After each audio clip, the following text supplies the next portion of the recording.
Muy buenos días, señoras y señores. Bienvenidas y bienvenidos a esta Sala Regional Toluca del Tribunal Electoral del Poder Judicial de la Federación para ser partícipes del ciclo de conferencias Democracia y Religión en México.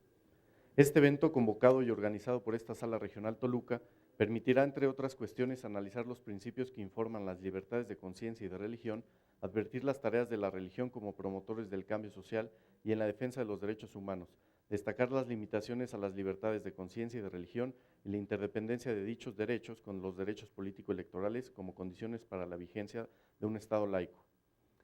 Con motivo de la etapa inaugural de este encuentro, nos acompaña la doctora Ana Valero Heredia, catedrática de la Universidad de Castilla de la Mancha, España.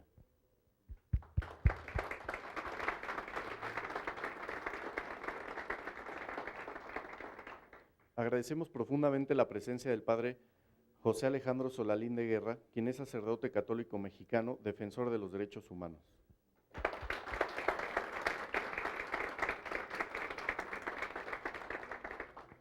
Nos congratulamos con la presencia del doctor Benito Nasif Fernández, quien es consejero electoral del Instituto Nacional Electoral.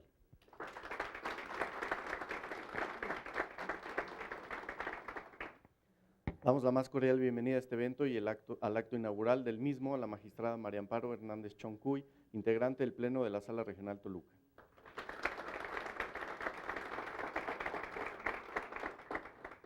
Asimismo, nos acompaña esta mañana el magistrado Juan Carlos Silva Daya, presidente de esta Sala Regional.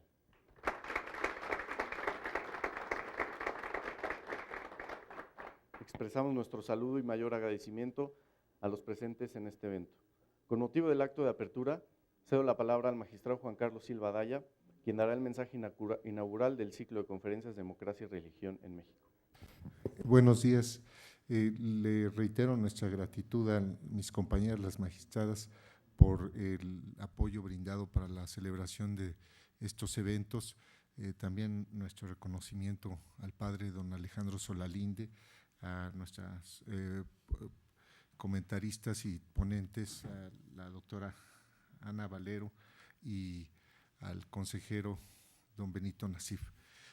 Para esta sala es importante la realización de estos eventos que sobre todo tienen el carácter de divulgación de los aspectos que están relacionados con los derechos humanos, pero no desde una perspectiva meramente estática por cuanto al ordenamiento jurídico, sino fundamentalmente en las cuestiones dinámicas, cómo las normas jurídicas son a la vez que instrumentos del cambio, muchas veces también lo vienen dificultando.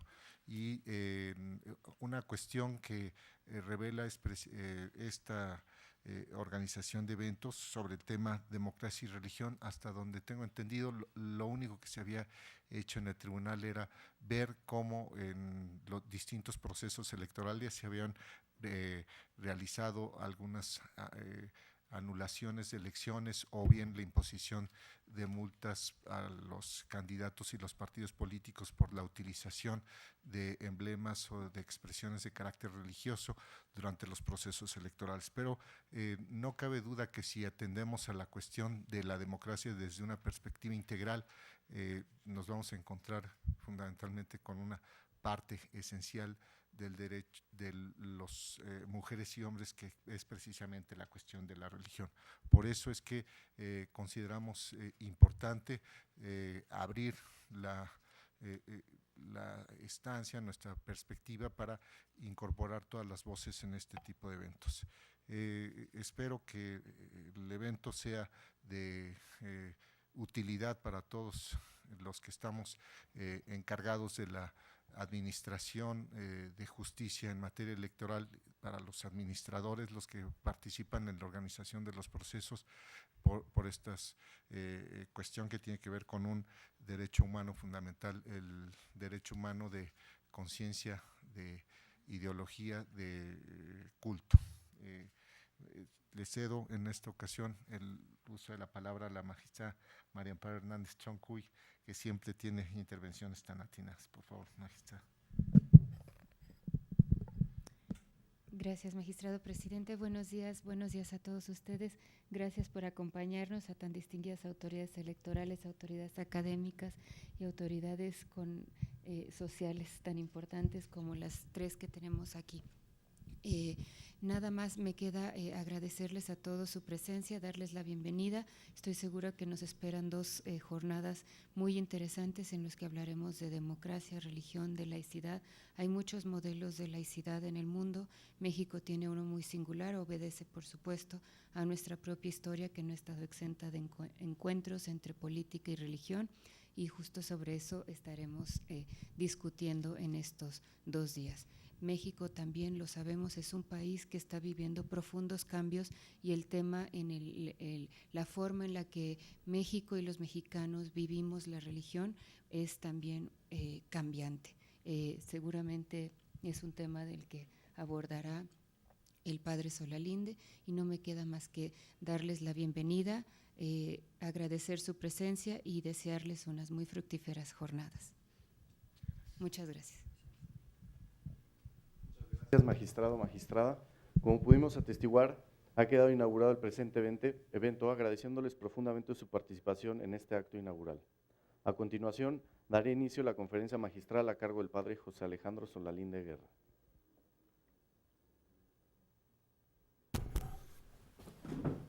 Muy buenos días. Antes que nada, una disculpa por haber llegado tarde. Tuvimos por ahí problemas para localizar, confundimos las instituciones y andábamos por otro lado. Pues muchas gracias por invitarme. Yo creo que hoy tenemos una oportunidad de compartir puntos de vista que sin duda pueden ayudarnos. ¿Sí se oye bien? Sí se oye bien. ¿Con cuánto tiempo contamos para esto? Yo quisiera que también, de ser posible, hubiera como algún intercambio con ustedes, por si hubiera alguna pregunta, alguna aportación o reclamación también. Participar y después abriremos un espacio para preguntas y respuestas. Bien, gracias. Miren, pues ya la magistrada María Amparo Hernández Chong mencionaba que estamos en grandes transformaciones. Yo creo que nuestra ubicación histórica, política, se puede definir como una alta transición. Estamos entre remanentes culturales de estructuras viejas que se han sobrepuesto, que han convivido, han pervivido, y aún entre ellas han chocado. Me refiero a estructuras de la Edad Media, del Renacimiento, de la Ilustración, de la modernidad, de la posmodernidad. Estamos en cambio, es una revoltura, una mezcla de todo eso. No hay una línea, no hay una raya en esto. Imagínense de por sí la diversidad que hemos tenido siempre, la complejidad, pero a eso agréguenle todo este componente que nos ha tocado vivir un cambio de época, y empezamos otra. No la hemos visto, no la vislumbramos. Me parece que no nos va a tocar a nosotros verla, qué pena, pero creo que no nos va a tocar verla. Pero estamos en alta transición. Eso debemos tenerlo muy claro. Perviven elementos muy diversos y hasta contrastantes, como monarquías, todavía actualmente monarquías, gobiernos republicanos, socialistas, lucha de potencias por la hegemonía, religiones milenarias, teocracias, la misma Iglesia Católica, que es una combinación de religión con monarquía, con una institución muy sui generis. Todo esto en un proceso de síntesis hacia puntos comunes de unidad dentro de una diversidad, que yo digo no nos va a tocar ver. Yo creo que ni siquiera así esbozos de una definición de nuestro mundo ahora que logre una transformación. Dentro de esta gama de formas de gobernar personas, tenemos feligresías y ciudadanías muy variadas, desconcertadas por los cambios vertiginosos, por pasar de una institución a otra, de una manera de gobernar a otra, pero sobre todo se han perdido los referentes éticos. Fíjense, este es algo muy característico en nuestra época, debido principalmente al sistema capitalista que define en gran medida las relaciones humanas y yo diría también con Dios. Antes teníamos una relación muy sencilla: Dios, las personas, el dinero, las cosas materiales, etc. Pero hoy no. Hoy este sistema nos ha puesto como valor supremo el dinero y con el dinero el poder supeditado al dinero, ¿sí?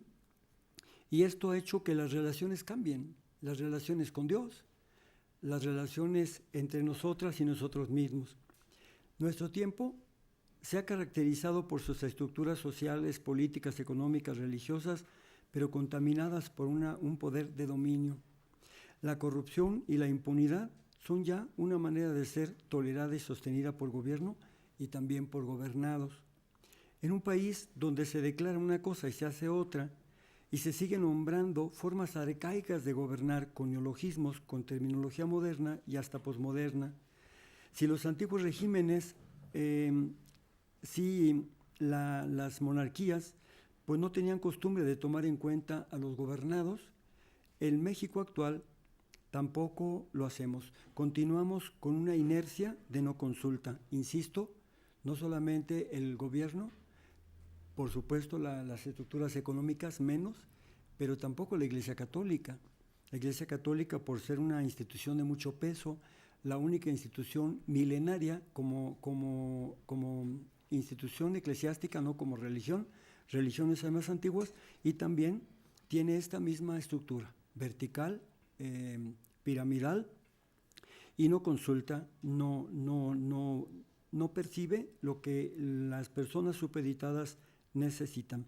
Entonces, en México se continúa eso, no hay mecanismos de escuchar a la sociedad civil, no hay una dinámica natural que parta de abajo, de las personas que son gobernadas, y no existen pues esos mecanismos de expresiones de la sociedad civil más que los votos, las marchas y redes sociales, y alguna cosita por ahí más. Este tipo de gobierno realmente es autoritario y se corresponde con una población sumisa, inmadura y sometida, al mismo tiempo que se da una feligresía infantil, inmadura y sometida. Ambas, ciudadanía y feligresía, que en muchos casos es lo mismo, está muy lejana de poder lograr una contraloría social. Para lograr una contraloría social frente a estas dos autoridades principales, se necesita información, se necesita una madurez, se necesita una confianza en sí mismo y no la tiene. Vivimos, por así decirlo, sociedades sometidas al miedo, al temor. Nuestras autoridades civiles y eclesiásticas detestan cualquier contraloría social sobre la forma de gobernar, pero también y sobre todo cualquier contraloría sobre el manejo de los dineros, ¿sí? Eso es como un tabú, es prohibitivo. De hecho, el gobierno actual que tenemos ha mostrado últimamente un hartazgo de esta ciudadanía quejosa, respondona, protestona y que no puede superar cosas que son insuperables. De hecho, estas victorias electorales obtenidas a través de compra de voto, aprovechándose de la necesidad de los pobres, han servido casi siempre para justificar legalmente el ejercicio político contra los intereses de la misma sociedad civil. Pero el sufragio no garantiza que una vez emitido vaya a ser respetado por el aparato del Estado, toda vez que las instancias electorales se han partidizado y se han politizado. Por eso mismo han perdido su autonomía.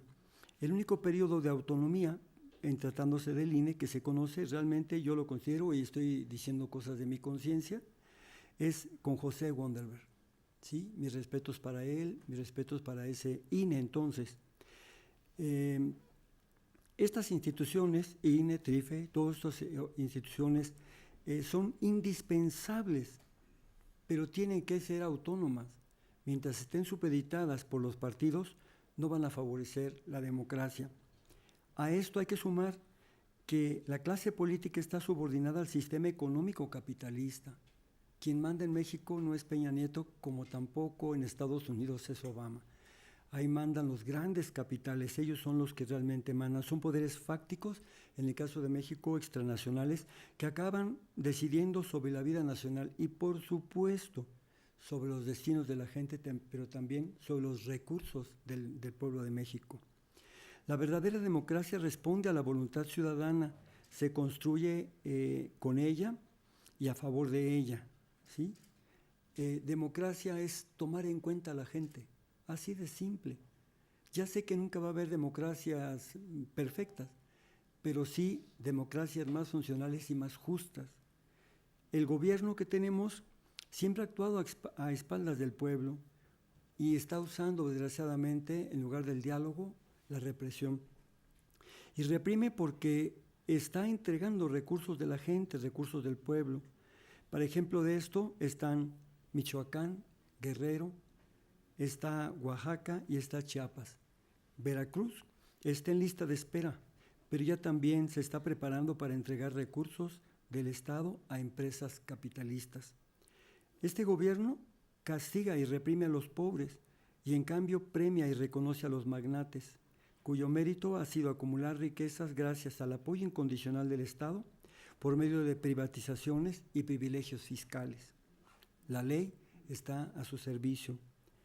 Policías en lugar de diálogo, respuestas legítimas a las demandas de estudiantes, mujeres, los feminicidios no paran, familias de desaparecidos que cada día se multiplican en las 31 entidades de la República, el Distrito Federal también, trabajadores explotados con un nuevo tipo de esclavitud, gobiernos opacos, enemigos de la transparencia, perseguidores y asesinos también de periodistas. Instituciones como esta deben ser un apoyo a la voluntad ciudadana, porque lo importante es reconocer al sujeto social que es la ciudadanía y tenerle cariño, tenerle respeto y tenerle fidelidad. Primero está el pueblo. No hay que olvidar que del pueblo emana la soberanía, del pueblo emanan los gobernantes que no deben ser algo diferente al pueblo. Son nuestros empleados, el gobierno es nuestro empleado, le pagamos para eso, para que nos sirva. Pero si en lugar de esto se separa de nosotros y está aún contra nosotros, con nuestros mismos intereses, no puede haber posibilidad de democracia. ¿Qué propongo yo? Miren, nosotros, la mayor parte de México, somos católicos o cristianos. Entre cristianos evangélicos y católicos somos la mayoría. Esto no quiere decir que las minorías de otras religiones o no religiones y no iglesias no merezcan respeto, por supuesto que sí. Valemos igual todos valemos igual. Y yo estoy seguro que dentro de esas categorías que hemos hecho de ateos, hay gente más creyente a veces que los mismos que profesan prácticas de piedad. Yo lo he comprobado. Entonces, entre los mismos creyentes hay ateos prácticos, entre los mismos religiosos y entre los mismos que se dicen ateos o no practicantes o no participantes de religión o iglesia, hay más creyentes y más fe. Por lo menos hay más obediencia a ese mandato del reino de Dios y la justicia. Yo propongo el reino de Dios. Miren, de veras, créanmelo, no hemos nosotros aprovechado la maravillosa persona que es este joven de Jesús de Nazaret. Yo no les vengo a hablar como predicador. Yo soy también universitario. Soy persona que me gusta investigar y soy historiador y me gusta saber el valor de las teorías de los filósofos, de los pensadores. A muchos les hemos dado un valor importante por sus teorías. A Jesús ni siquiera le hemos hecho caso. Y créanmelo que debemos revalorar o valorar o conocer por lo menos lo que es el reino de Dios.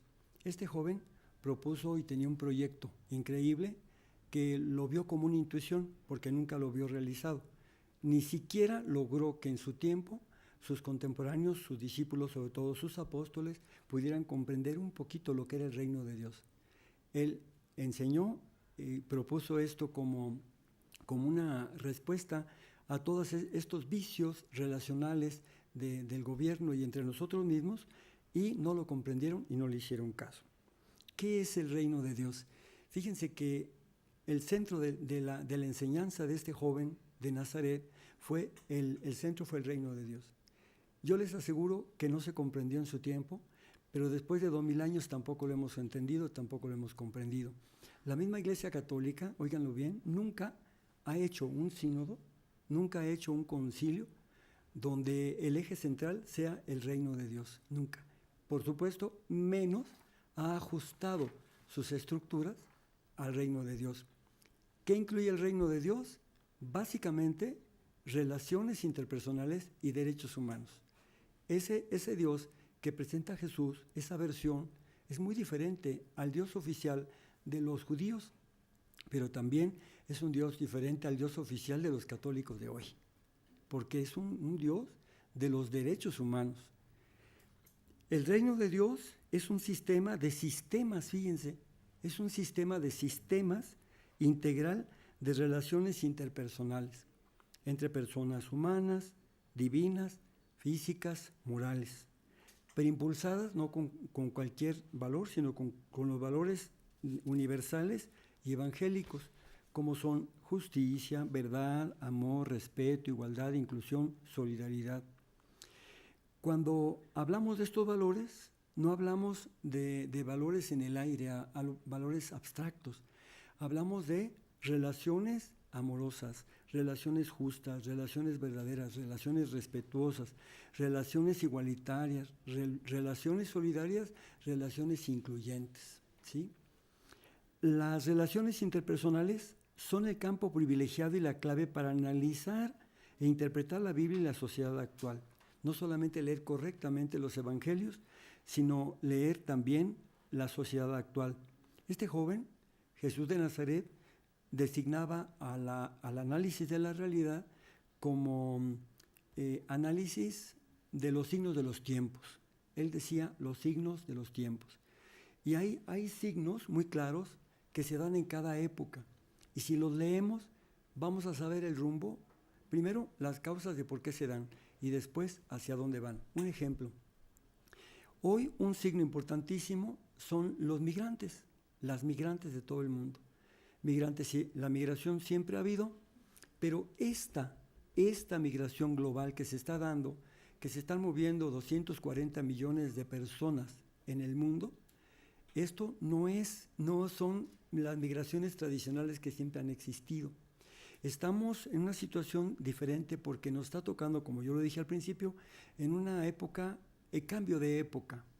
Y con cambio de época estamos también teniendo una época cultural. Se queda atrás todo un mundo cultural que ya mencioné las etapas, ¿verdad? Y estamos empezando algo nuevo que todavía no hemos visto. Entonces, este cambio es tan profundo que se tocan las mismas identidades de las personas físicas, morales y de las instituciones que habían dado estabilidad al mundo como es la Iglesia Católica. Entonces, estamos ante un mundo de relaciones rotas, ante un México de relaciones rotas, enfermas, constatables cotidianamente. Este signo que ya digo son los migrantes, nos están diciendo que algo ya terminó, algo ya tronó, algo ya fracasó y es todo lo que se queda atrás. Pero algo también está por venir. Miren, cuando los migrantes, y quiero que hagan un ejercicio de reflexión aquí, cuando los migrantes, que parece que les pusieron un chip de todo el mundo, están emigrando forzadamente y están yendo a un punto desconocido, algo que ellos ni siquiera conocen geográficamente, algo está pasando ahí. Quiere decir que ellos esperan algo que no han visto, pero que va a suceder. Yo aquí entro con mi carácter de hombre de fe, porque yo digo, Dios está con nosotros y Dios siempre ha caminado, ha acompañado a su pueblo. Todos somos migrantes, todos somos caminantes, nadie se queda en este mundo, estamos transitando desde que nacemos hasta que morimos. Somos migrantes existenciales, pero los migrantes históricos, estos que en esta época están emigrando forzadamente, nos están diciendo que ellos van con Dios. Y yo no he conocido de verdad gente que tenga tanta fe como ellos. El otro día platicaba yo con unas mujeres, ustedes son mujeres y sienten mucho más lo que les voy a decir, las migrantes han recibido lo peor de lo peor. Y un día platicaba yo con unas mujeres que habían venido en un grupo. Los habían golpeado, les habían quitado su dinero, los habían humillado y las habían violado, ¿sí?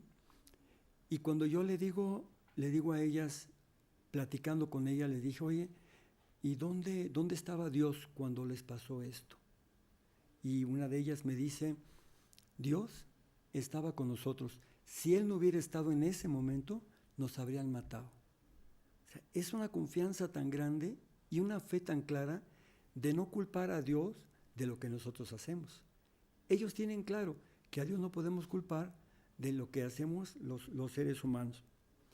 Este reino presenta una axiología, una pirámide de valores que en forma muy sencilla Jesús decía, Dios, el ser humano y las cosas. Él decía, amar a Dios con todo el alma, con todo el corazón, con todo tu ser, con todo. Y al prójimo, amarlo como a uno mismo. Después de Dios, el prójimo. Y después, las cosas como medio. Este joven tenía una gran sabiduría y decía, el único dueño de las cosas en el mundo del mundo y las personas es Dios. Nadie es dueño de nada, solamente somos usuarios o somos administradores. Quien tiene mucho, más de lo que necesita para vivir. En otras palabras, quien está acumulando, además de no ser dueño, tiene la responsabilidad de administrar. Y algún día, ante Dios, va a tener que dar esa cuenta, porque finalmente no se va a llevar nada. La prueba más grande de que nadie es dueño es que se mueren y no se llevan nada. Entonces, pero él decía también, no se puede servir a dos señores, tienen que definir sus relaciones. O quedas bien en tu relación con Dios, o quedas bien en tu relación, con el dinero, porque no se pueden las dos cosas. De los signos de los tiempos, nosotros podríamos ver, ya digo, la migración, pero otros signos son las mujeres. Las mujeres son un signo de este tiempo. Podrían decir, es la emancipación de la mujer, es la lucha de las mujeres, el feminismo con los tonos y grados que quieran ponerle, pero es por primera vez en la historia el reacomodo de la mujer en su lugar. Nosotros nunca hemos conocido una época donde el don de ser mujer se integre de manera natural en la vida de la sociedad, en la cultura actual. Toda la vida estaba a la sombra del hombre, ha estado sometida al hombre, y en este tiempo de los derechos humanos tiene que entrar a cuota de género, tiene que entrar por ley a fuerza, o por una lucha feminista, ¿verdad? Pero por el convencimiento del hombre, porque haya una cultura verdadera de la entrada de la mujer en la vida, no la hemos visto, no la hemos conocido. Yo creo que tampoco nos va a tocar verla, no por lo menos en este siglo, porque eso significa una transformación y una convicción muy grande. Y les quiero poner un ejemplo. El otro día, es más, permítanme, no es mi tema, no es mi tema, pero les quiero recomendar un artículo que salió en La Jornada el domingo 18 de octubre. Es un artículo de Jorge Durán. Dice, los orígenes del machismo y la misoginia. Empieza a hablar diciendo todos los conceptos de filósofos griegos, latinos, de personas célebres, escritores, santos también, y un texto que le atribuyen a San Pablo, que ya se comprobó que es una adición posterior a él, pero se lo atribuyen dando ejemplos terribles de la mujer, unos conceptos terribles de la mujer. Pero ¿saben qué? Nunca vamos a encontrar un concepto peyorativo en este joven Jesús de Nazaret, nunca. Al contrario, él hizo cosas que no entendieron la gente de su tiempo, integró a la mujer, la reconoció, le dio la categoría de discípula, ¿verdad? Y la integró después al colegio de los apóstoles de manera de facto. No no es la estructura cultural de 12 apóstoles por las 12 tribus, sino María Magdalena es elegida por él. Entonces, las mujeres son un signo de que va a marcar este siglo XXI y que van a hacer grandes transformaciones. Yo, en lo personal, apuesto a que el cambio de 2018 lo opere una mujer. Y de verdad yo apuesto a eso, que sea una mujer. Obviamente, no por ser mujer, sino una mujer que de suyo va a acelerar los cambios para bien de nuestro país. Porque durante todos estos años los gobiernos se han construido por hombres, excepto las monarquías. Pero los hombres los han hecho, este país se ha estructurado por hombres, se ha mantenido por hombres, las instituciones se han mantenido por hombres y la decadencia y la corrupción también es abonada por los hombres. Yo no tengo nada contra mi género, pero es un hecho histórico. O sea, no me pueden decir que no, porque las mujeres no han estado ahí. Han estado como un papel secundario, pero no directivo y no personas que determinan la vida del país. Entonces, la reubicación de la mujer es un punto importante. Otro signo de los tiempos es el pluralismo cultural. Otro, los anhelos de cambio y democracia. Este tema nos trae ahora. La gente quiere un cambio, la gente anhela democracia. Insisto, la democracia no es la cuestión electoral nada más, es también que los tomen en cuenta. Qué lejos estamos de vivir una democracia. Nuestro país es un estado autoritario y dictatorial también. Qué lejos estamos de que tomen en cuenta a los indígenas, a los campesinos, a las mujeres, a los estudiantes, a los trabajadores, a los maestros, a los profesores. No hay consultas, no hay, porque solamente hay líneas. Los mismos representantes populares que son los diputados, las diputadas, no tienen ninguna estructura de consulta permanente y de consulta de cara a las próximas sesiones. Se presentan así simplemente con nada, pero recibiendo línea de arriba, a veces en contra y casi siempre de los intereses de sus representados. También tenemos una ecología amenazada, es uno de los signos de los tiempos. Quiero recomendarles el documento que acaba de sacar no hace mucho el Papa, la encíclica Laudato Si. Yo se la recomiendo, acaba de ser presentada en el Congreso de la Unión. Es un documento diferente a los documentos anteriores, nos habla con una gran asesoría de la gravedad que vive nuestra tierra, pero también nos da conceptos muy importantes como una salud ecológica integral. Nosotros somos un todo biopsicosocial, espiritual, y no podemos descuidar ninguna de estas dimensiones, porque si no nos desequilibramos y nos enfermamos. Las generaciones actuales están peor en cuestión de salud que las generaciones anteriores. Y hoy tienen todo, y algo está pasando que no están bien. El Papa habla de una ecología integral, no nada más física integral, que nos invita también a buscar dentro de todo, fíjense, la ecología política. Fíjense qué interesante. O sea, él tiene una visión holística de toda la vida y considera que la política también es parte de la salud de una persona. Y él dice, oigan esto, qué bueno que no lo dijo Marx, lo dice el Papa, y no es comunista.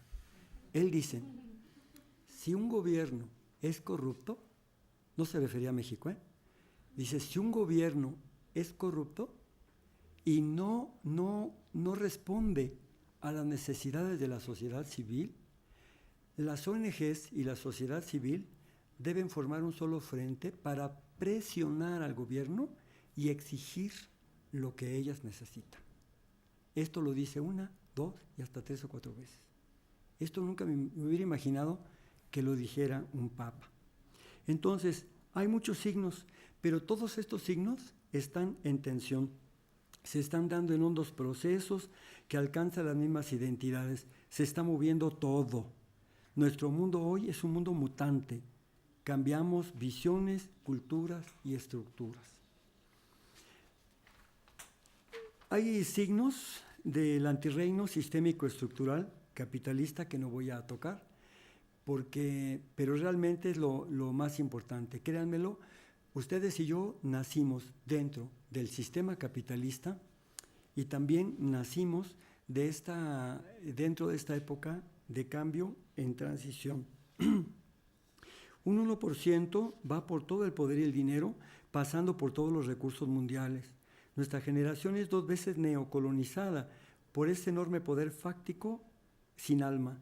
Ya está por encima de los gobiernos, sobre todo de los gobiernos débiles como el nuestro, con la apariencia de soberanos, desvinculados de la ciudadanía y carentes de sustento ético. No parte de la persona. Aquí es donde yo quiero detenerme. Para Jesús, esta axiología, tratándose de la persona, es, primero, reconocer su dignidad. Toda persona es igualmente digna. Para Jesús no hay una persona que valga menos. Todos somos igualmente dignos y después todos y todas tenemos derechos. Él no lo dijo con estas palabras, pero hizo muchas comparaciones. Y si ustedes leen los 4 evangelios, Mateo, Marcos, Lucas o Juan, con este criterio y con esta visión, se van a asombrar de cómo este joven, ¿verdad?, a los 30, 33 años, y hace 2000 años en un mundo tremendo, buscaba precisamente el reconocimiento de la dignidad de la persona, sobre todo de las mujeres, y de sus derechos. Él cuestionaba al Estado si la esencia de los derechos humanos es generar una herramienta de defensa contra los abusos del poder. Jesucristo los enfrentaba. Jesús de Nazaret los enfrentaba, los cuestionaba e inclusive llegaba a tocar las estructuras ideológicas que mantenían sumisa, explotada a la población. Entonces, él parte de la persona y cree en el diálogo. Para él, fíjense, las relaciones interpersonales, que es el reino de Dios, tiene interlocutores, pero tiene un instrumento que es sacramento del reino, que es el diálogo. El diálogo es importantísimo. Nosotros decimos, hablando se entiende la gente. El diálogo para él es indispensable, es la herramienta para poder entendernos y controlar de esa manera todos los abusos que se puedan tener. Urge una lectura diferente, más integral de la realidad, más holística y también más espiritual. Fíjense, yo quiero decirles que yo estoy de acuerdo 100% en la separación de la Iglesia y del Estado. Nuestro Estado debe ser laico. Nuestro Estado debe ser laico, yo estoy totalmente convencida. La Iglesia Católica es una institución y el Estado es otra. Pero eso no quiere decir que nosotros como pueblo, aún los funcionarios, no puedan profesar su fe, ¿verdad? Por supuesto que tenemos que profesar nuestra fe y por supuesto que no podemos tener unos principios que hacemos a un lado en nuestra función pública. Al contrario, déjenme decirles algo, yo aquí no lo voy a hacer, pero si yo les pidiera que levantaran la mano y dijeran todos los que están bautizados, seríamos la mayoría. Y todos los que estamos bautizados, independientemente del rol social, de la función que ejerzamos en la vida pública, somos misioneros, somos personas consagradas por nuestro bautismo para una misión. Y esa misión no es ni ser pertenecientes a una institución, no es una membresía y tampoco es como formar parte de una institución jerárquica con pedigrí, sino más bien somos iguales, todas y todos. El Papa no es más misionero que nadie, llamados a construir el reino de Dios. Y el reino de Dios, ya digo, son las relaciones justas, las relaciones igualitarias, las relaciones incluyentes, las relaciones respetuosas, las relaciones que den vida. Por eso urge una lectura diferente y más integral de la realidad, pero con nuevos referentes. Yo digo, si quisiéramos en este momento, le dijéramos a México, México, ¿quieres cambiar? Ya nos dijo que sí. Y en cada una dice que quiere cambiar y le salen con lo mismo. Pero, ¿cuál sería el referente? ¿Cuál sería nuestro referente para cambiar? El padre Solalinde, él al rato a lo mejor los va a decepcionar. ¿Quién? ¿El Mesías? Pues ya vino y no le hacemos caso. Ahí está Jesús. ¿Por qué no conocemos el reino de Dios? Valdría la pena que conociéramos esta propuesta.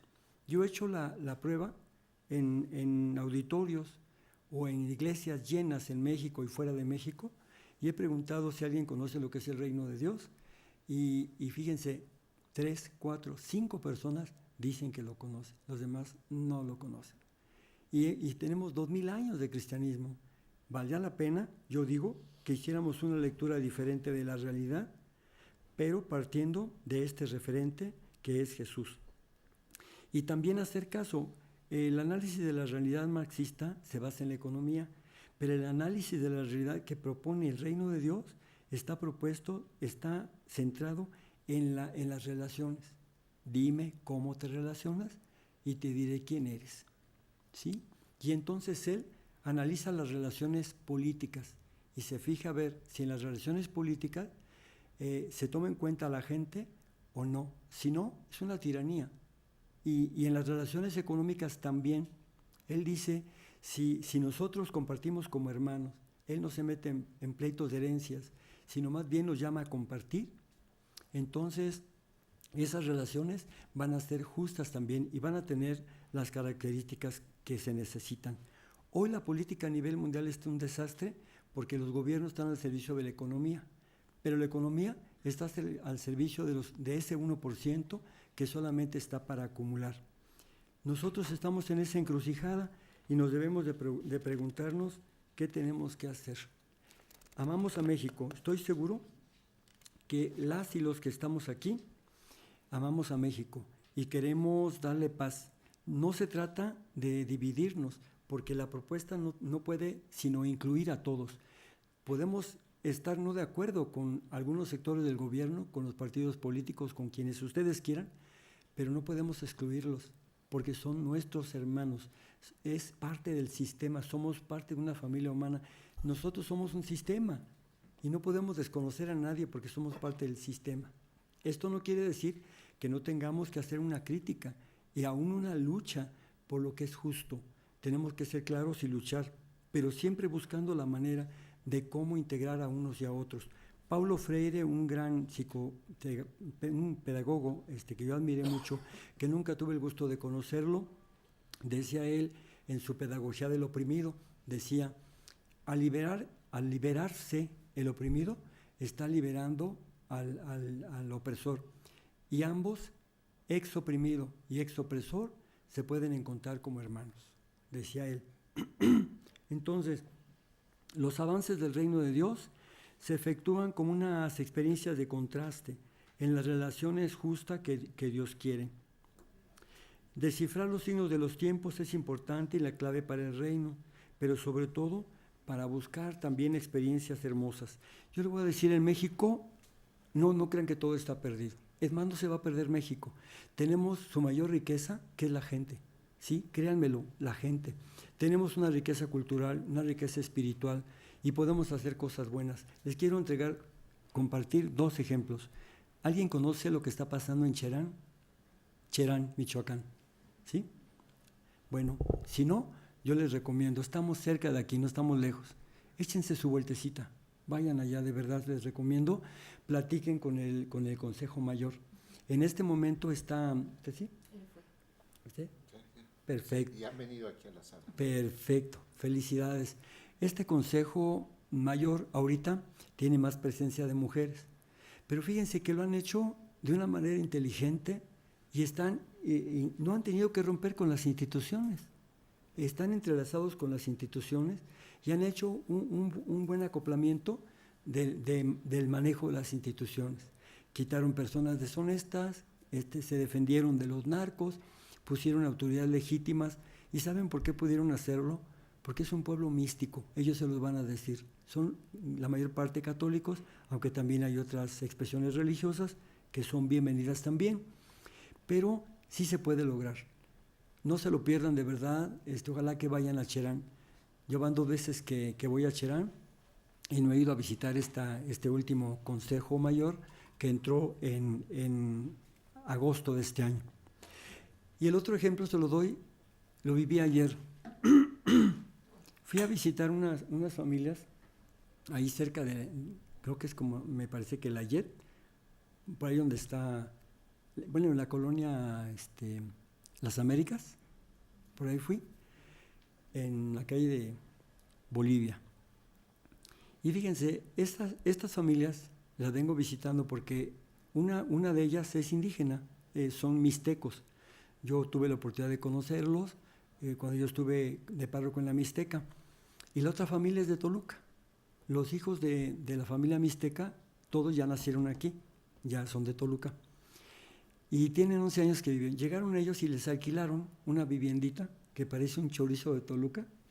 Entra uno por una puerta y se va metiendo por todas las recámaras hasta llegar al fondo de la cocina.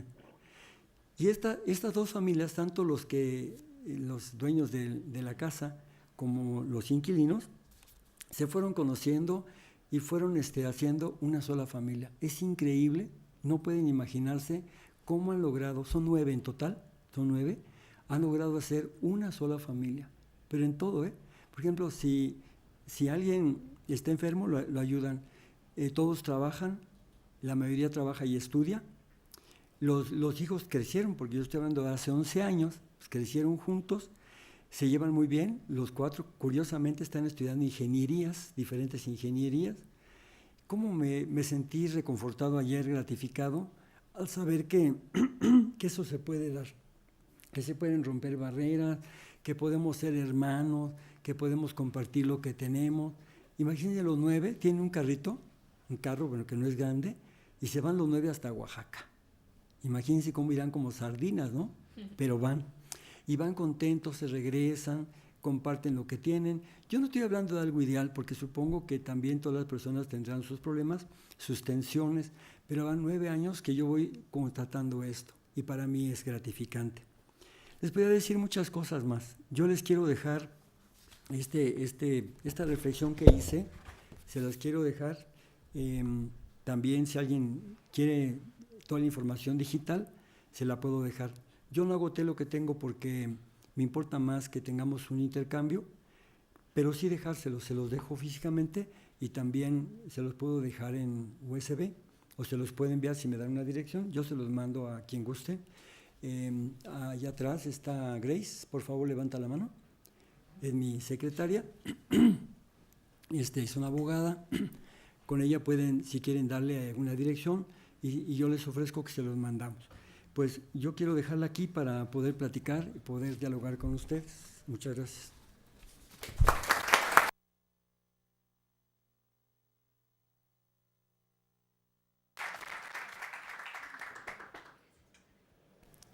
Me permito presentar como comentarista de la conferencia al doctor Benito Nasif, quien, por favor, si nos dirige algunas palabras en relación con las palabras del padre. Muchas gracias. Muchas gracias. Muy buenos días a todos. Quiero empezar dando las gracias a los organizadores de este evento, a la magistrada María Amparo Hernández, al magistrado Juan Carlos Silva, su amable invitación. Es un gusto estar aquí, es un honor poder comentar la conferencia magistral del padre Solalinde, del cual soy, debo decirlo aquí, un admirador, ¿sí? Me da mucho gusto también compartir esta mesa con la doctora Ana Valero, que nos visita desde Valencia, ¿sí? Y quisiera empezar este comentario retomando unas palabras que dijo la magistrada María Amparo Hernández, en las que se refería a la necesidad de revisar el modelo de laicidad mexicano, ¿sí? Y por laicidad entendemos separación entre la esfera pública y la esfera espiritual o la esfera religiosa, ¿no? Esta separación, desde luego, se puede graduar, y cada país, de acuerdo con su historia, ¿sí?, define ese grado de separación. Desde un extremo tenemos países donde están completamente entrelazados, y uno el poder público y la religión son prácticamente lo mismo, ¿sí? Que son las teocracias, hasta extremos donde la expresión, visiones radicales del laicismo, donde se busca excluir de la esfera pública, de la discusión de los asuntos públicos, de la política en general, a la religión, ¿sí? Y nosotros tenemos nuestro modelo de laicidad, como también lo dijo muy bien la magistrada Hernández, tiene sus raíces históricas, ¿sí? Y tiene su origen en nuestro pasado, pero pasado no es destino, ¿sí? Y tenemos que aprender de él, y quizás, y yo coincido en que es necesario ir revisando a la luz de la experiencia el modelo de laicidad que hemos adoptado en este país. Particularmente debemos tener en cuenta el papel que en un sistema democrático la religión necesariamente ocupa, y qué lugar debemos darle a la religión, a las asociaciones religiosas, a las expresiones públicas de la fe y de la religiosidad en una sociedad democrática. Y por esa razón quiero especialmente felicitar a los magistrados de la sala regional por organizar este evento. No es una conversación que comúnmente tengamos en este país. Es un tema del que no se habla tanto como yo creo que debería hablarse más de él y discutirlo más ampliamente.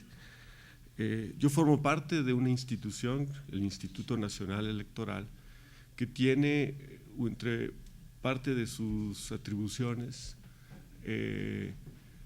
hacer cumplir, vigilar la observancia de ciertas leyes que tienen que ver precisamente con este encuentro entre religión y política en lo que concierne a la materia electoral. Recientemente, por ejemplo, impusimos una sanción a Andrés Manuel López Obrador por haber celebrado un evento de campaña en una sala de conferencias que estaba anexa o estaba al lado de una iglesia. No era propiamente la iglesia. En nuestro país está prohibido que se realicen eventos electorales en centros de culto, ¿sí? Y hubo una amplia discusión en el Consejo General si eso era un centro de culto o no. Y algunos que estaban a favor de imponer la sanción, por ejemplo, concluyeron que la presencia del Santísimo, ¿sí?, era suficiente como para considerar, y creo que era una fotografía o algo así, que esa sala de conferencias era un centro de culto. Afortunadamente la sala superior revocó la sanción, que era una amonestación pública, aunque sin entrar al fondo del asunto, por alguna razón procedimental que ahora mismo no recuerdo en qué consistía. Pero también hemos tenido otros casos donde las declaraciones del portavoz del arzobispado de la Ciudad de México, declaraciones críticas al gobierno del Distrito Federal y al PRD en relación a las leyes a favor de la legalización del aborto en la Ciudad de México, también fueron objeto de sanciones. Esas sí fueron confirmadas por la Sala Superior y eventualmente le correspondió a la Secretaría de Gobernación imponerlas. Hay dos aspectos de nuestro modelo de laicidad que quisiera, a la luz de las palabras que nos ha compartido el padre Solalinde, que yo creo que como autoridad, por ejemplo, en materia electoral y la experiencia que hemos tenido en aplicar nuestras leyes, creo que claman a gritos su revisión, ¿no? En primer lugar, el papel de las asociaciones civiles, ¿sí?, en la formación ciudadana. El ciudadano es una construcción social, no solamente es una construcción jurídica. Y las escuelas de ciudadanos, ¿sí?, son en gran medida las asociaciones civiles que conforman la sociedad civil. Esos pequeños pelotones a los que se refería hace ya mucho tiempo Edmund Burke, que es donde se forman los ciudadanos. Un ejemplo de esas asociaciones civiles es Hermanos en el Camino, ¿sí?, que es el albergue fundado por el padre Solalinde en la ciudad de Ixtepec, con una misión religiosa, pero donde participan laicos para asistir a los migrantes en su largo trayecto y peligrosísimo trayecto, según podemos constatar, hacia los Estados Unidos, y donde conviven, interactúan y ejercen sus derechos ciudadanos y aprenden a ejercerlos plenamente. Me parece que el modelo de la laicidad debe abrir el espacio plenamente para esas asociaciones, para que esas asociaciones civiles florezcan, prosperen, ¿sí?, y sean esos centros, esas escuelas de ciudadanía que complementan otras laicas existentes, ¿sí?, no son excluyentes, y algunas también construidas desde las instituciones del Estado, ¿sí?, pero que estas son particularmente imprescindibles en una democracia. Nosotros, por ejemplo, en el Instituto Nacional Electoral tenemos la misión y el mandato legal de fomentar la cultura democrática y fomentar el ejercicio de los derechos ciudadanos, y desde luego vemos que estas asociaciones civiles pues son el centro donde se forman ciudadanos. A menudo nosotros ahí simplemente somos observadores lejanos de lo que está pasando, y la gran mayoría de las asociaciones civiles en este país en los que participan las mexicanas y los mexicanos tienen una inspiración religiosa. Sí, perdón. Y para terminar, porque han pasado los 10 minutos, la otra parte del modelo de laicidad que me preocupa, de la exclusión de la esfera pública de las expresiones religiosas, es que a veces la laicidad se utiliza como excusa para silenciar voces críticas. Voces críticas que surgen dentro de movimientos religiosos y que tienen una importancia fundamental en el debate de los asuntos públicos en este país, y que creo que la autoridad electoral no debería sancionar, ¿sí?, y que deberían expresarse con total libertad. Sería lamentable que en este país voces como la del padre Solalinde, incluso con quien pudiéramos tener diferencias de opinión, tuvieran que callarse, ¿sí?, en aras de una completa separación entre las expresiones públicas, entre la fe, ¿sí?, y la esfera pública. Señalaría pues estos dos aspectos de nuestro modelo de laicidad como candidatos a una revisión y a una discusión, y vuelvo a felicitar a la Sala Regional del Tribunal Electoral del Poder Judicial de la Federación con sede aquí en Toluca por la organización de este evento, porque veo que en las sesiones posteriores varios de estos temas serán tocados, y celebrar además el acierto de invitar al padre Solalinde para iniciar esta discusión. Muchas gracias.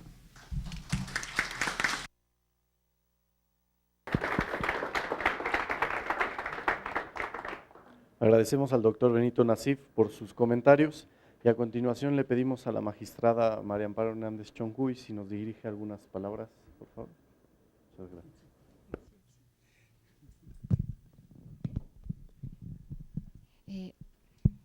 Muchas gracias, buenos días, muy interesantes los comentarios del doctor Benito Nasif. Yo quisiera en esta oportunidad de hacer el comentario, no solo hacer un comentario en relación a lo que el padre ha dicho, sino también quiero retomar alguno de los temas sobre los que abordó ahora el consejero. Me gustó mucho la frase que utilizó, padre, cuando hablaba de los signos de los tiempos. Creo que todos lo estamos viendo desde diferentes latitudes en algunos de los ámbitos de nuestras vidas, que México se está moviendo. ¿En qué sentido? De que todo está cambiando la forma en que nos relacionamos socialmente, está cambiando la forma en que nos relacionamos políticamente. Todo se siente en cambio, y no porque México sea una isla, al contrario, México está formando parte de un movimiento mucho más grande en el que el mundo está cambiando. ¿Qué mejor ejemplo queremos ver que el número de inmigrantes que está recibiendo Europa? No solo pensemos en la inmigración que vivimos de mexicanos, de centro y sudamericanos hacia Estados Unidos, hay un fenómeno mucho más importante y mucho más difícil, creo yo, de sobrellevar, que es el fenómeno de la intensísima inmigración que está viviendo ahorita Europa. ¿Y qué otro síntoma de signos signo de tiempos? Que esté usted aquí, padre, que esté usted aquí en un tribunal precisamente electoral, sentado dando una conferencia. Hace algunos años, todavía quizá un poco más, era impensable ver a las personas con vocación religiosa, a las monjitas con su hábito, a los sacerdotes con sotana, tenían que cambiarse de ropa para salir a la calle. Usted seguramente le tocó vivirlo, padre. Ahora hemos transitado, ahora ya no es raro, no es inusual ver a una monjita, a un sacerdote con sotana, con su vestimenta. Lo que sigue siendo inusual es ver a un sacerdote en un tribunal electoral dando una conferencia, y esto como signo de los tiempos, signo de los replanteamientos que se están haciendo, me parece muy sintomático. El modelo de laicismo que ha vivido México, lo sabemos y no es el tema sobre el que vamos a platicar ahora, ya tiene muchos años y lo sabemos que es reaccionario. Es un modelo que reaccionó, es un modelo que se estableció como reacción a un modelo histórico del que vivimos y del que seguramente al que tampoco como país queremos regresar, pero eso no quiere decir que no estemos replanteando, no estemos en un momento en que sea válido replantear, repensar muchas cosas de ese modelo. El consejero ahora ponía dos extremos del modelo, el modelo en el que se superpone un gobierno divino, teológico, con un gobierno laico, y el otro modelo en el que hay una absoluta separación. Y creo que son tiempos de replantearlo, porque México es un país que está despertando, un país ansioso de libertades, de libertad de poder ejercer su libertad religiosa, de poder ejercer su libertad política, y el vivir, el optar, el decidir tener y vivir una religión es tanto derecho humano como el derecho humano a decidir tener una participación política. Son derechos que se superponen y que no tendrían por qué ser absolutamente excluyentes uno del otro. México tiene que emprender una búsqueda por encontrar ese equilibrio en el ejercicio de estos dos derechos, y me parece, y por eso celebro y felicito a mi compañero presidente por generar estos espacios de diálogo en los que la libertad religiosa no necesariamente se vea reñida con las libertades políticas. Y yo ya nada más para concluir, quisiera hacer una última analogía. Usted hablaba de, desde su fe, de la feligresía que usted y muchos sacerdotes como ustedes están tratando de formar feligresía, no sé si se valga decir empoderada, crítica, fuerte.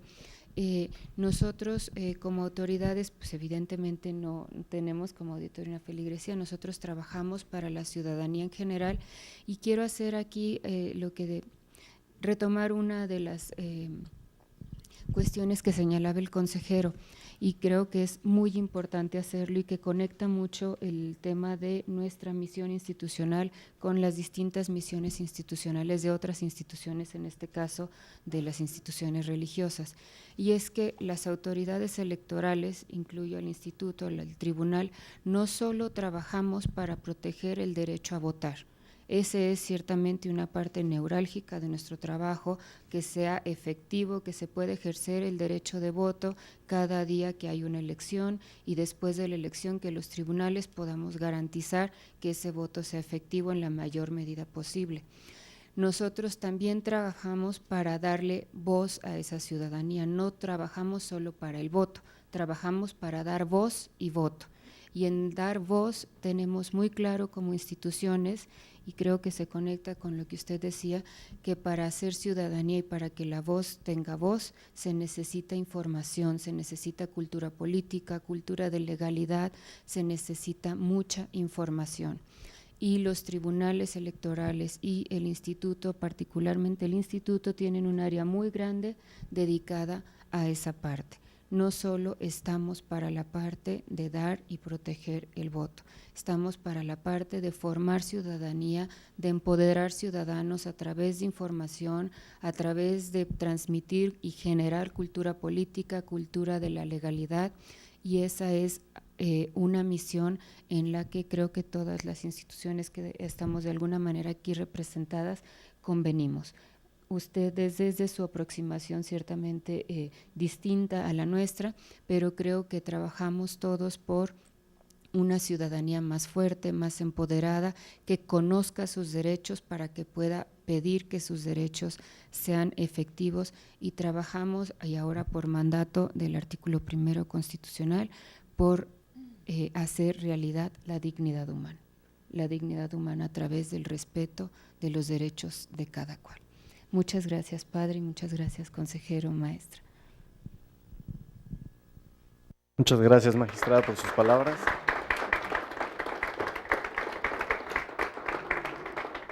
Gracias, magistrada. A continuación cedemos el uso de la voz a la doctora Ana Valero para que nos dirija unas palabras, por favor. ¿Esto funciona? Sí. Hola, buenos días, muchas gracias. En primer lugar, agradecer la invitación. Es un placer y un honor estar aquí esta mañana con ustedes. Gracias por la invitación al tribunal, al presidente de la sala, Juan Carlos Silva. Gracias, María Amparo, y para mí es un honor estar esta mañana aquí con el padre Solalinde y con el consejero Benito Nasif.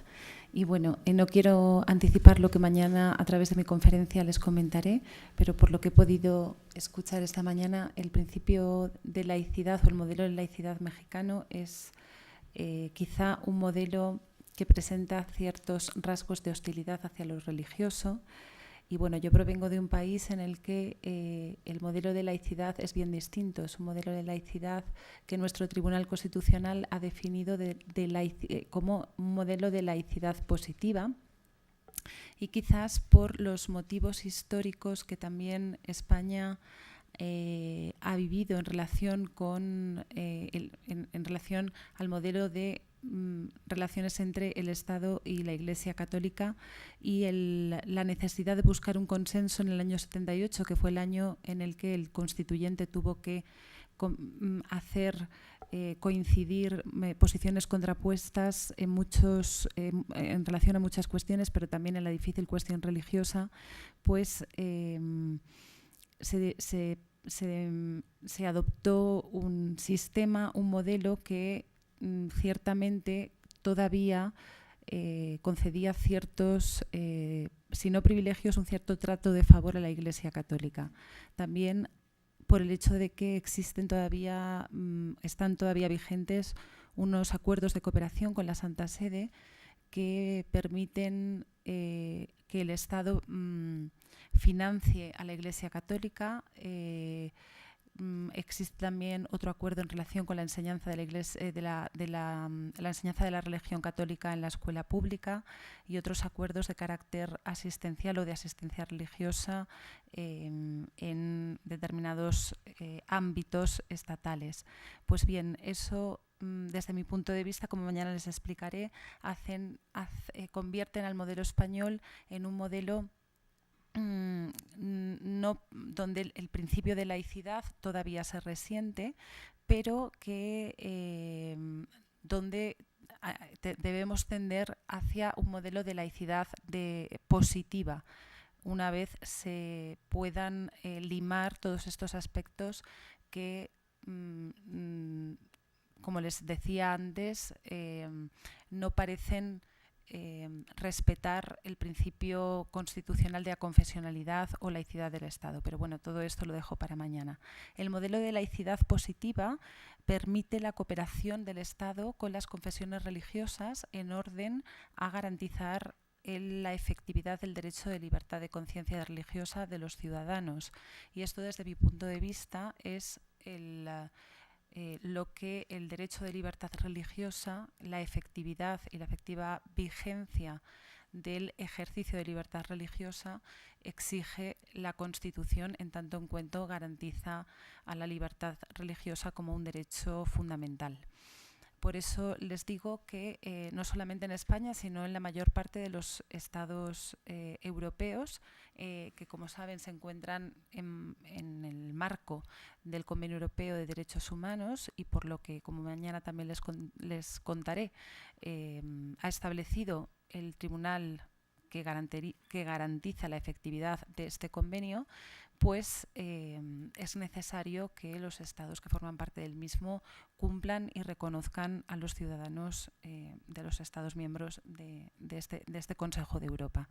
Por eso me sorprende que haya determinadas cuestiones que aquí en México pues todavía parece que no están garantizadas, y quizás pues bueno, mañana tengamos ocasión de ver cuáles son esas cuestiones y compararlas quizás con el modelo europeo, ¿no? Que es en cierto modo lo que creo que ustedes esperan de mí al traerme aquí, al invitarme, puesto que yo no soy conocedora en profundidad del modelo mexicano y solamente pues puedo quizás ilustrarle del modelo español y del modelo europeo en general, y espero poderlo hacer mañana. Muchas gracias.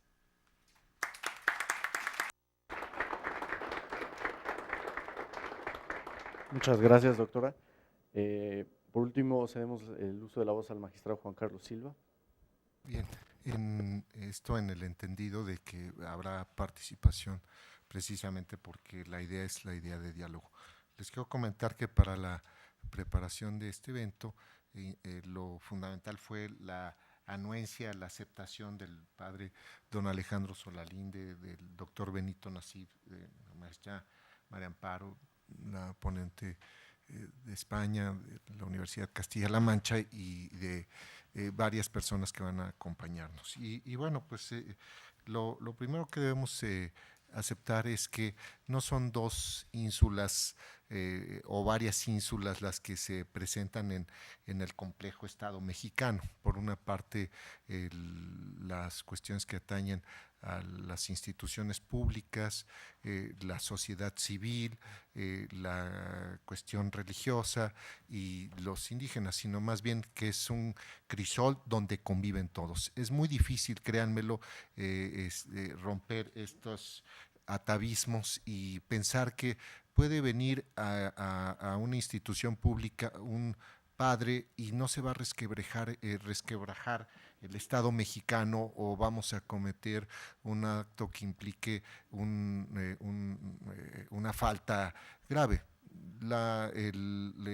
sí es cierto, nosotros estamos obligados a velar por el cumplimiento, el respeto de los derechos humanos, pero ese respeto incluye el dar precisamente cauce, voces, canales de comunicación a todas las distintas ideologías. Y como ustedes han podido constatar, el discurso de los derechos humanos es un discurso universal, es un discurso ecuménico.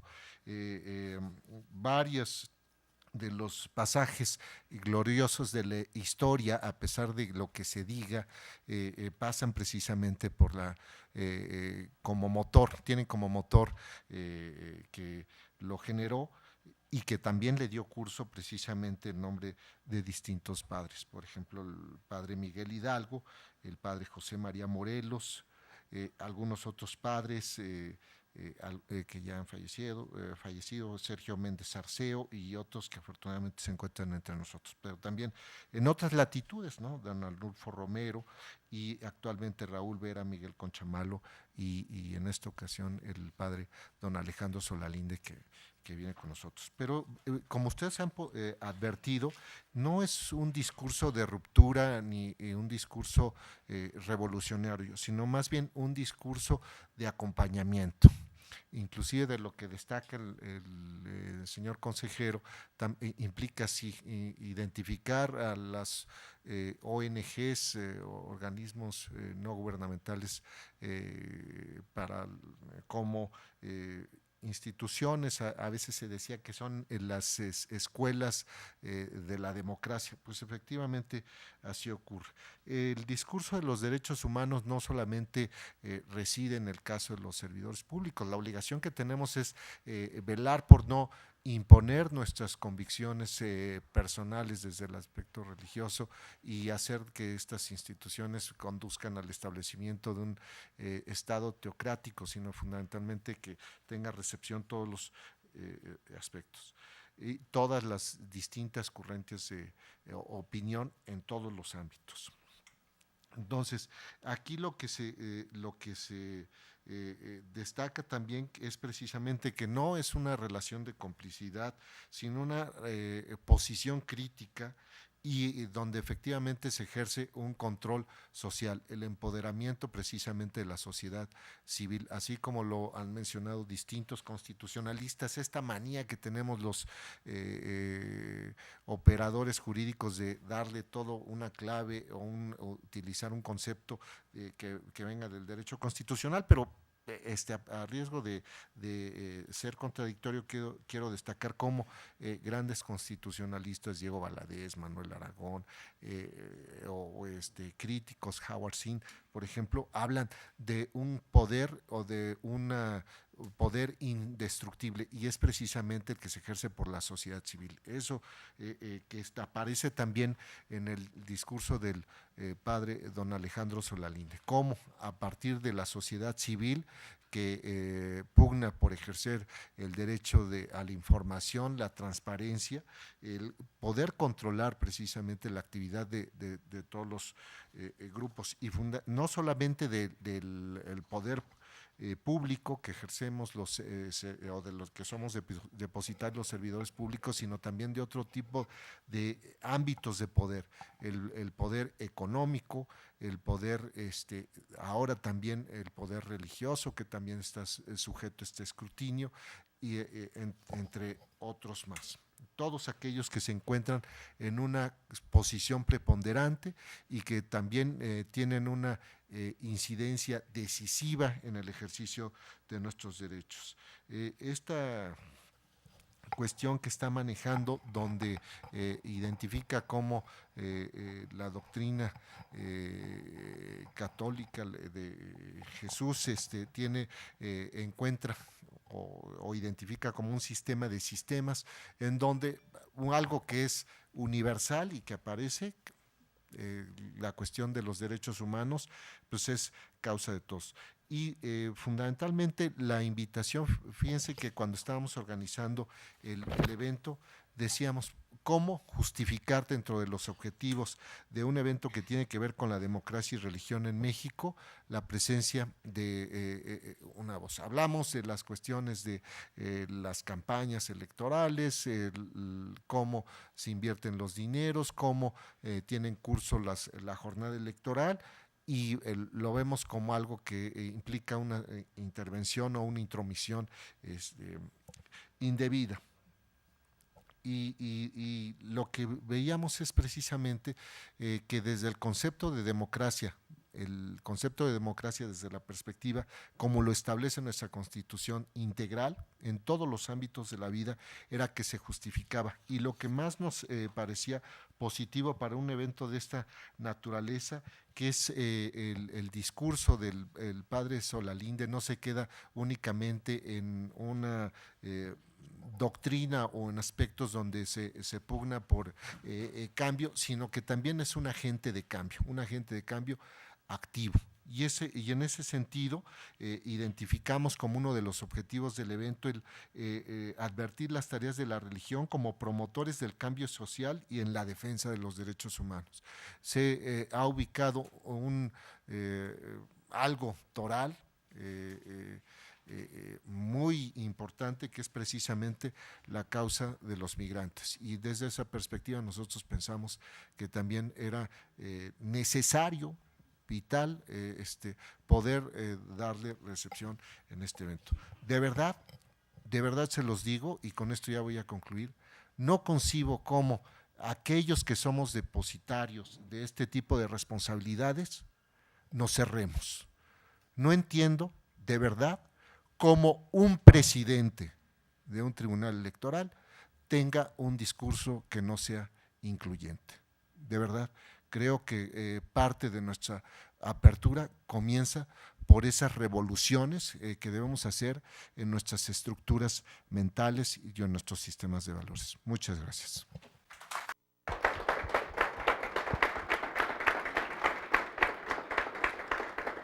Muchas gracias, magistrado Juan Carlos Silva, por sus